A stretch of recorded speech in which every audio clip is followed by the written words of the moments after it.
All right, y'all, Cam got me, like, my arms are hurt right now. He got me super tired, but it feels really good.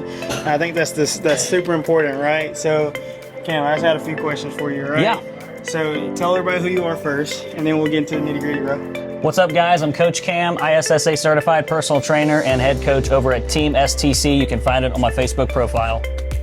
What inspired you to become a trainer and dedicated your career to helping people transform their health? Yeah, so for me personally, it came from a spot of not being happy with where I was and seeking that outlet to change things. Kind of to make a long story short, I had a really close friend who was a boxer. All right. He was in phenomenal shape, and he was like, Cameron, you don't have to be victim to, how you feel you were raised or how your genetics are. You have the ability to change this. This was in 2016, and that pretty much cascaded my entire journey. Like you said, your genetics is not your future, right? You can change that. Is that what you're pretty much saying? Yeah, 100%. It's about the daily actions that we take, and what I like to look at as is you have to be so tired of where you're at that you're willing to do whatever it takes to get away from that. So if you're someone who's wanted to make a change, but you haven't made that change yet, it's just because you haven't wanted it bad enough.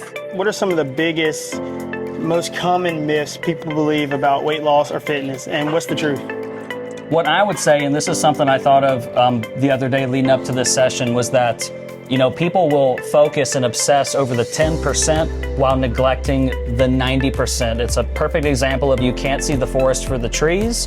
While we're busy focusing on all the little variables that don't necessarily matter, you could have just been consistent in the 90% and made longer gains or faster gains in the long haul. So it's more important to be consistent, even if your routine isn't perfect. All right. Simply being consistent with it over time. I didn't hardly get any results my first couple years, but I simply refused to give up. And that's brought me to where I am now.